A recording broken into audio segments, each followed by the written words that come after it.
Albuquerque police are investigating a shooting that happened overnight. One person is dead and two others are hurt. Matt has been following the developments and has more. Matt.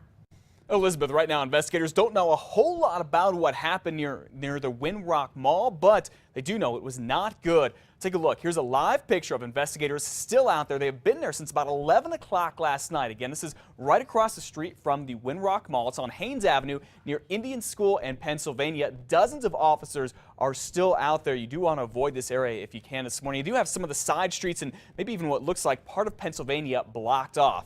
Then about 11 o'clock last night, that's when the shots rang out. It was much more chaotic then. Police tell us 3 people got shot again. One of them died. Another was shot in the arm and a third in the neck. Those 2 are both in a hospital right now. Investigators have not said if they have arrested anyone, but here's what they're doing out there. They're looking for a gold 4-door sedan that may be involved in the shooting. We'll have updates on this story later today here on News 13 and at KRQE.com. And if you can, avoid the area across from Windrock Mall right off of Pennsylvania this morning.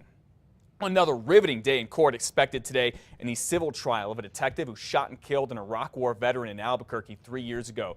Brett Lampiris-Tremba testified yesterday. He shot and killed Kenneth Ellis after Ellis took a step toward another officer. Well, today, that officer, the other one, is supposed to take the stand. The shooting happened back in 2010 at the 7-Eleven in the Heights. Ellis is an Iraq War veteran with post-traumatic stress disorder, and the day of the shooting, he was on the phone with his mom and had a gun pointed at his own head. Yesterday, this is what Lampiris-Tremba said right after he shot and killed Ellis. And then I turned and said, "Did I shoot him?" "Yeah, I shot him." I said, "I shot him." I said, "Did I shoot him?" "Yes, I shot him." And then other officers approached me and said, "Well, did you shoot him or not?"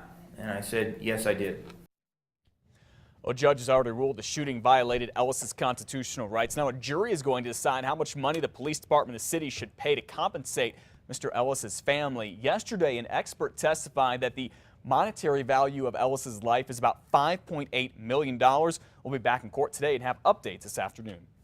Governor Susana Martinez says she may plan to veto the budget that Democrats and Republicans unanimously passed in the Senate.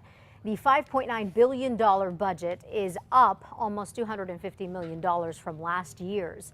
It calls for 1% pay raises for state workers and teachers. Now, if the House signs off on it, the governor says she will veto it. She wants more corporate tax breaks, and instead of across-the-board pay raises, she wants merit-based raises for teachers, as well as millions to fund her ideas for education reform.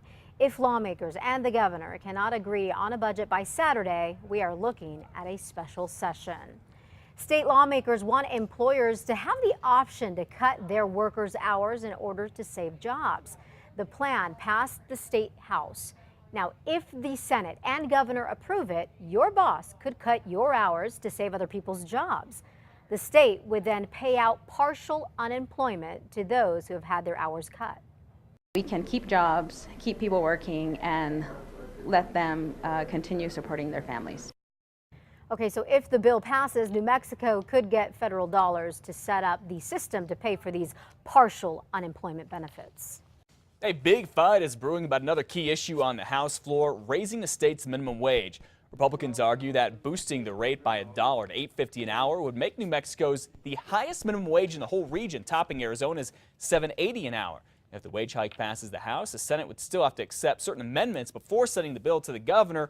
One would exempt businesses who have less than 3 workers. Governor Martinez has not directly said she would veto a minimum wage hike, but she has made statements that she does not think a minimum wage hike would be good for business here. A mom has a big bone to pick with Albuquerque Public Schools. She wants to know why the district never told her that the bus her kids were on got into a crash. Jesse Garcia here was with his little brother on the way to El Dorado High School last week when Jesse says the bus rear-ended a car, jolting all those students forward. Now, thankfully, no one was hurt.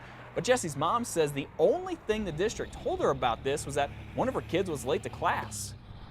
My kids came home and told me they were in a bus accident, and I got no notification from the school nor the bus company.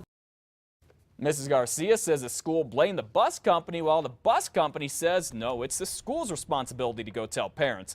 The district says schools are the ones that are supposed to tell parents when these crashes happen. The Santa Fe County Commission approved a $500,000 mostly for a parking garage at the new county courthouse. Now, this is a garage that is off limits to the public. The $63 million courthouse has already had its share of problems, from a fuel spill to a fight over how to furnish it. Then, late last month, the commission voted against public parking in the underground garage for security reasons, despite promising voters back in 2006. Now, the money approved last night will pay for changes to the structure, including heaters on the ramp to melt the snow.